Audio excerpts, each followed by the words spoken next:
Fala pessoal, beleza? Sejam muito bem-vindos a mais um vídeo de Geometria Analítica e Álgebra Linear com o uso do GeoGebra. E nesse vídeo o tema vai ser diagonalização. Bom, e para dar início a esse tema, é muito importante a gente entender o que é uma matriz diagonal, claro, e quais são as motivações, pelo qual a gente tenta trabalhar com matrizes diagonais.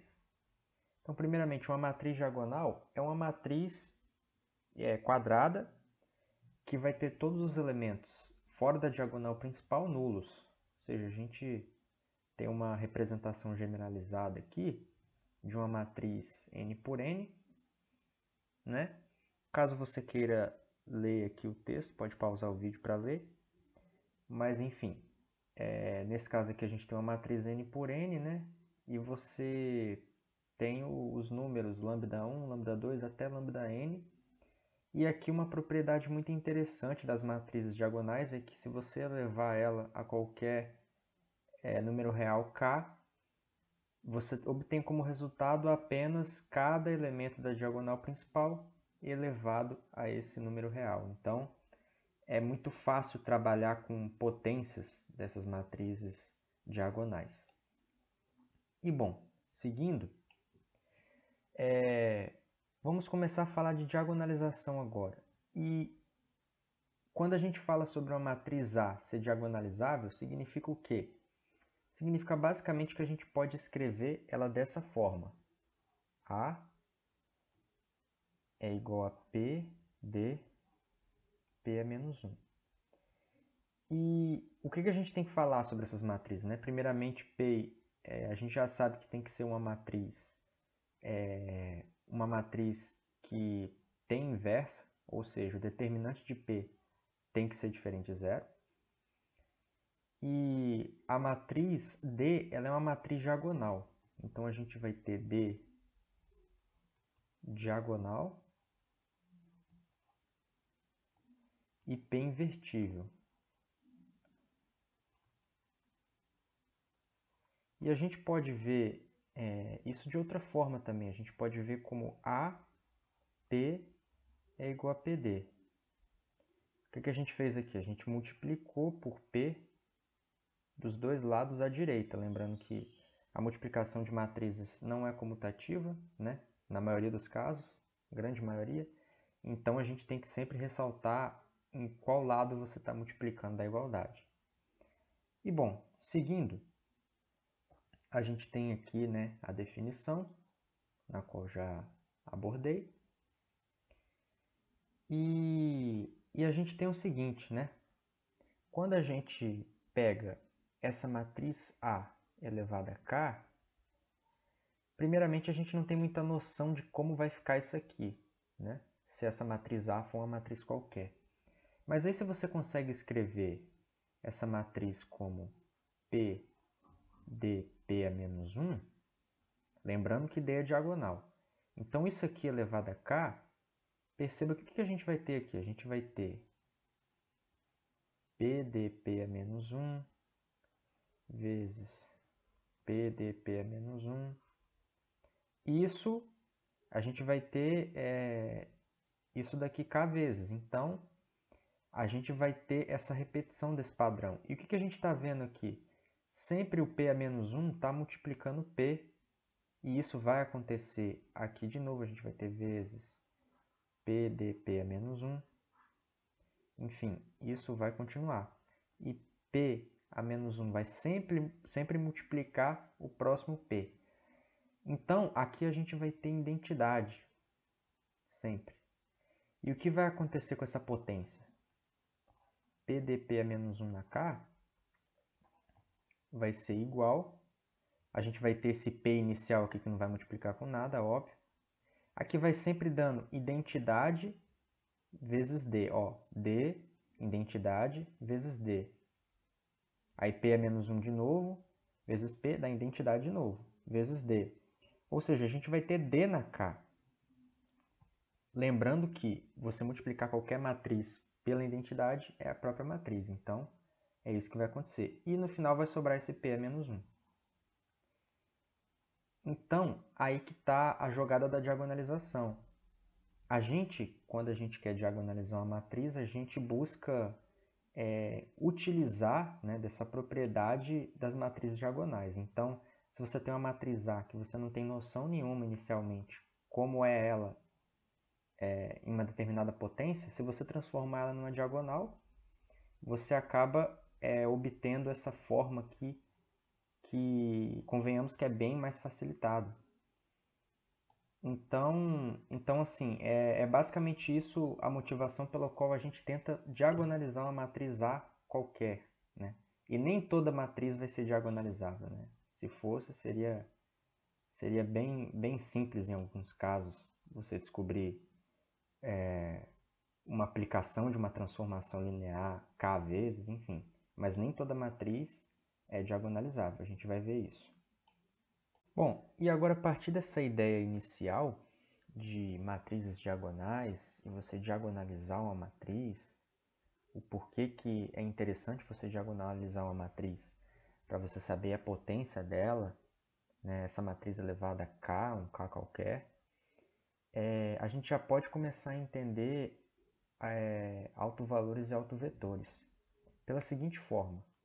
Vamos resgatar aquela equação AP é igual a PD.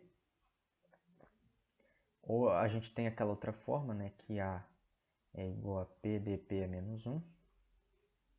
Mas eu vou pegar essa forma aqui, que é basicamente você multiplicar matriz P do lado direito. E eu vou colocar a matriz A com a matriz qualquer, N por N. Então, A é N por N. E eu vou colocar ela de maneira generalizada aqui. E a matriz P, eu vou colocar ela da seguinte forma. P é igual... Eu vou escrever as colunas dela. Vou chamar a primeira coluna de V1, segunda de V2, e assim vai até Vn. Então a gente tem que relembrar aquela propriedade. Não sei se eu falei em algum vídeo atrás, mas a gente tem uma propriedade de matrizes que uma matriz A, N por N, por uma matriz P multiplicada por uma matriz P, N por N, vai ficar assim, ó, A vezes P vai ser igual. Aí a primeira coluna vai ser o que dessa matriz aqui? AP. Vai ser AV1, ou seja, a multiplicação da matriz A por esse vetor aqui que está na coluna 1, né? Por isso o nome V1. AV2, A vezes essa matriz coluna, é como se a gente pegasse essa coluna aqui, transformasse numa matriz coluna e multiplicasse a direita de A, então AV2, isso até AVN. Então é assim que vai ficar essa matriz AP. Bom, a gente descobriu AP e agora a gente tem que analisar PD, que é o outro lado da equação. Então, analisando PD, aqui está até colocado de maneira errada, PD que a gente não sabe, bom, a gente sabe uma coisa, D é igual, aí a gente tem entradas reais aqui na diagonal principal, e o resto é nulo, né? Então você vai ter sempre 0, 0, 0, 0. Então o resto é nulo. Então como vai ficar PD? Aí a gente tem que lembrar da mesma propriedade, né? Onde PD vai ser igual. Bom, vai ser a matriz P vezes esse número real aqui. Então vai ficar mais ou menos assim. Vamos supor, a primeira linha. Ficaria dessa forma a primeira linha. P vezes V1, que vai ser o quê? P vezes lambda 1 e 0, e vai indo só 0 até aqui embaixo. O que acontece? Tem uma propriedade de matrizes que diz que você multiplicar essa matriz Pn por N por essa matriz aqui, que é n por 1, né? Então você vai obter o quê? Você tem essa primeira entrada vezes a primeira coluna dessa matriz P, essa segunda vezes a segunda coluna, mas apenas a primeira entrada que é não nula. Então, você vai ter que essa multiplicação aqui vai ser apenas a primeira coluna de P, que é o quê? É o V1. Então, nessa primeira coluna aqui da matriz PD, a gente vai ter lambda 1 vezes V1. Então, vamos ter aqui lambda 1 V1. E isso vai acontecer para todas elas. Então, você vai ter aqui lambda 2 V2 até um lambda n Vn.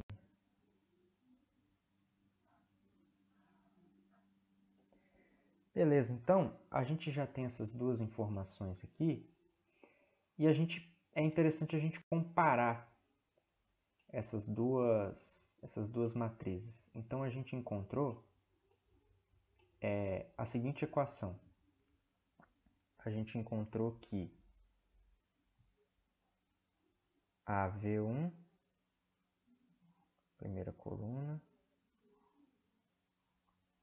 a V2, segunda coluna, até a Vn é igual a lambda 1 V1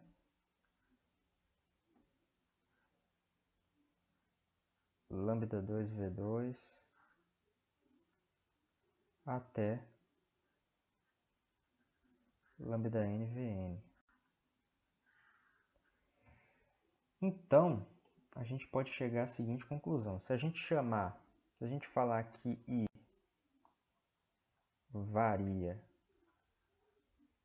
de 1 a n, a gente tem que sempre AVI é igual a lambda IVI.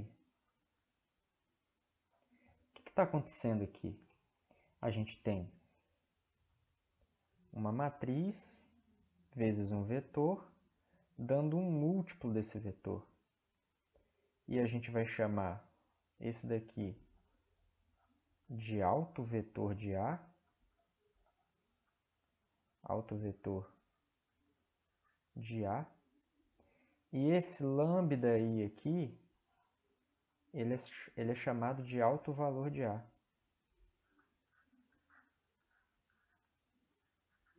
Alto valor de A. Bom, e até agora, o que a gente obteve com isso? Bom, a gente obteve só uma nomenclatura, né? Eu estou chamando isso daqui de alto valor e isso aqui de alto vetor. Só que seria muito interessante se a gente tivesse uma maneira de descobrir quais são esses autovalores e autovetores, porque aí a gente conseguiria, se possível, diagonalizar A. Porque assim, se a gente sabe quais são esses lambdas e VIs, a gente vai poder conseguir formar a matriz P, que se vocês repararem, a matriz P é basicamente os autovetores nas colunas. Tá aqui a matriz P.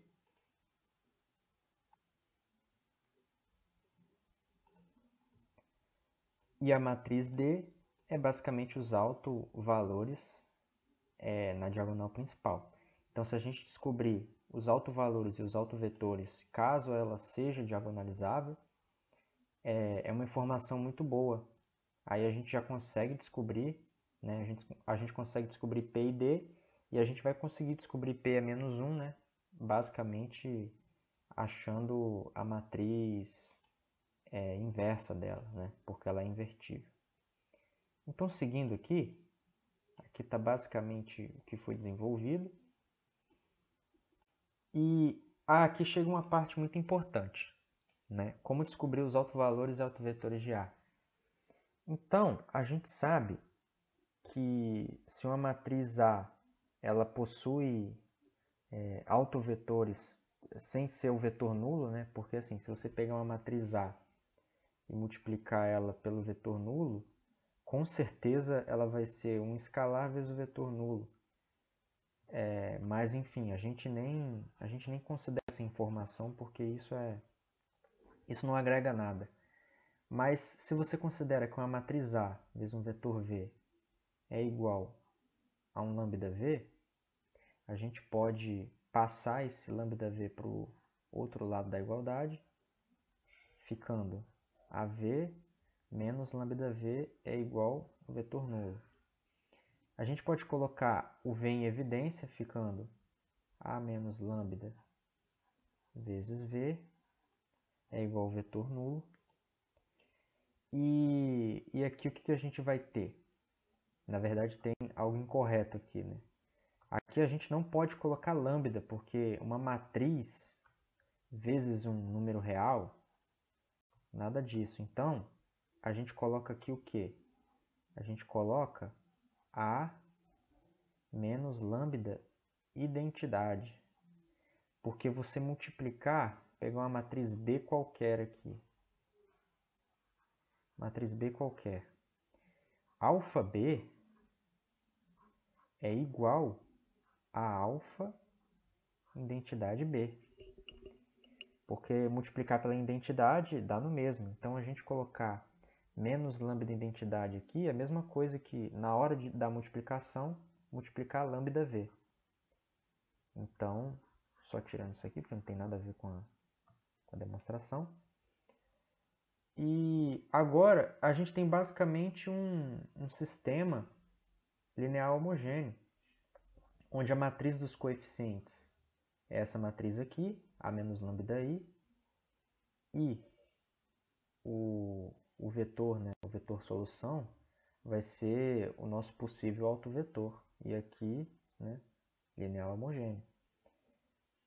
E, primeiramente, né, uma coisa interessante a se observar é que se V é um autovetor de A, com certeza alfa V, que é um múltiplo de V, vai ser um autovetor também, né? Porque se você tem aqui, vou usar W porque aqui já é V. AW é igual a um beta W, aí a gente quer analisar o alfa W, a gente vai ter o que? A alfa W é igual a alfa AW, que é igual a alfa beta W. Então continua sendo um autovetor. Então o que acontece? Uma coisa interessante a se observar é que esse sistema aqui ele tem que ter infinitas soluções, caso haja um autovetor. Por quê? Porque se você tem um vetor V que satisfaz isso aqui, você com certeza tem infinitos. Claro, falando de um vetor não nulo. Porque se você tem o vetor V, você tem o alfa V, você tem o menos V. Então, todos esses vetores vão ser autovetores. Por isso que se você conseguir achar um vetor não nulo, solução disso aqui, você tem infinitas soluções. E isso corrobora, já que a gente está falando de um sistema linear homogêneo. Então, e com essa informação dessa ideia, né, de infinitas soluções, a gente tem que essa matriz ela vai ter um alto valor, vai ter um alto vetor, se a gente ter que o determinante dessa matriz aqui, ó, det de A menos lambda I for igual a zero, porque se esse determinante aqui for diferente de zero, isso significa que só tem a solução nula como solução. E não é isso que a gente quer, né? A gente quer que tenha infinitas soluções, porque vai ter algum V como autovetor, e com certeza a gente vai ter infinitos se a gente tem um. Né? Se a gente diz que esse vetor aqui é um autovetor, a gente com certeza vai ter infinitos porque a gente tem múltiplos dele, que também vão ser autovetores. Então a gente vai estar basicamente buscando o quê? Quando a gente procura autovalores e autovetores da matriz A, a gente vai estar buscando os valores de lambda, tal que determinante de A menos lambda I seja igual a zero.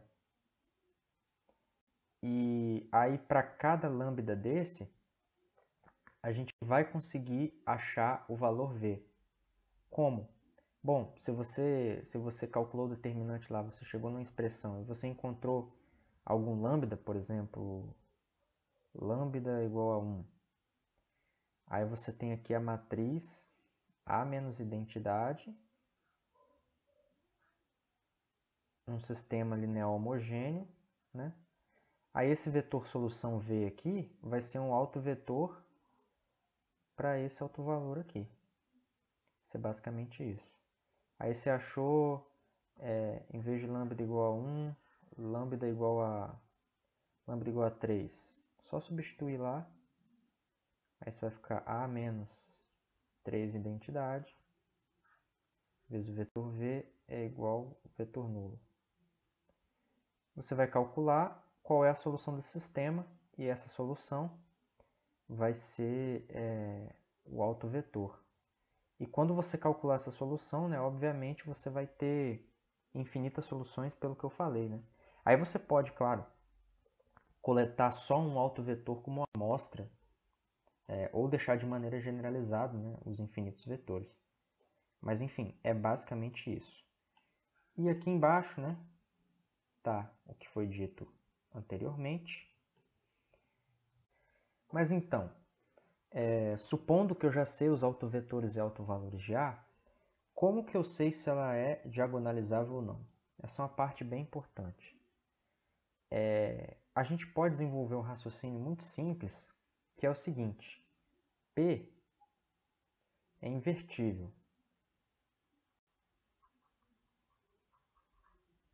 E assim, isso já pressupõe que P é quadrada. Então, vamos colocar aqui A é N por N, P é N por N, D é N por N. Então ela é N por N. Só de saber dessa informação aqui, a gente já sabe que o espaço coluna de P tem que gerar o Rn. Porque, enfim, se ela for escalonada, ela tem que chegar na identidade, ou seja, você não pode ter nenhuma coluna que seja combinação linear das outras. Mas qual é o espaço coluna de P? É o espaço gerado pelos autovetores de A. Ou seja, para você saber se uma matriz A, N por N, é diagonalizável ou não, você tem que coletar os autovetores de A e ver se com os autovetores de A você consegue formar uma base do Rn, já que ela é N por N. E se A for 2 por 2, tem que ver se forma uma base para o R2. Se for 3 por 3, e assim vai. Então, é basicamente isso. Então, assim, se você tem uma matriz e você descobrir os autovetores, é muito fácil. É só ver se eles formam uma base do Rn. Supondo que for uma 3 por 3, né? Aí você descobriu vetores que não são muito claros se são uma base ou não. Aí, enfim, você pode colocar eles nas linhas, né, de uma matriz 3 por 3. Eles vão ser as linhas. E você escalona. Se você conseguir chegar na identidade, é porque esses três vetores aqui geram o R3. Então, após a gente ver toda essa parte teórica, a gente pode ir para um exemplo prático. Não tão prático, né? Mais um exemplo mesmo de matriz. A gente vai pegar esse exemplo aqui dessa matriz. Ela é uma matriz 3 por 3, então a gente teria de verificar se esses três vetores aqui formam a base do R3. E vocês podem verificar aí, mas a resposta é que eles formam sim. E aqui estão os autovetores, né? Esse autovetor e autovetor, e aqui estão os autovalores respectivos. E uma coisa interessante nesse caso é que tem dois autovalores em autovetores diferentes. E isso pode acontecer, mas nunca o contrário, né? Porque é bem intuitivo que se A V é igual a alfa V, se você diz que tem dois autovalores para um mesmo autovetor, então, espera aí, ao mesmo tempo AV é igual a beta V, então você tem que AV igual a V, né? Então alfa V é igual a beta V. Mas espera aí, então alfa tem que ser igual a beta. Então seria um absurdo você falar que alfa é diferente de beta. Mas nesse caso aqui é interessante que você tem dois autovalores iguais, que a gente pode observar o seguinte. Uma situação geral, você tem uma matriz B e V e W são autovetores de B. Ou seja, a gente diz que BV é igual a alfa V e BW é igual a alfa W. Agora a questão é fácil a gente concluir, né, que um múltiplo do vetor V, por exemplo, um vetor AV, sendo A um número real, também vai ser um autovetor de B. A mesma coisa, né? Um Bzinho W também vai ser autovetor de B. Agora, será que a soma desses dois vetores é autovetor de B? Então, B, V mais W, vai ser igual a BV mais BW, que é igual a alfa V mais alfa W.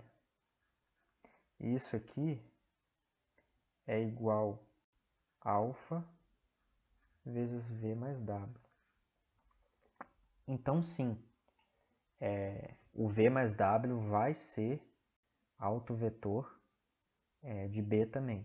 E com isso a gente conclui que o AV e o BW também, ou seja, a combinação linear desses dois vetores V e W, se V e W são autovetores de B com o mesmo autovalor, eles vão ser, independente de como seja essa combinação linear, eles vão ser autovetores de B.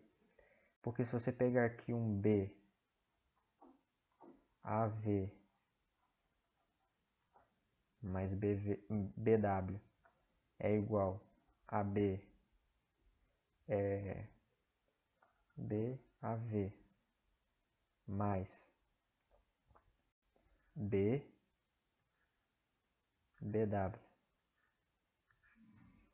Aí isso aqui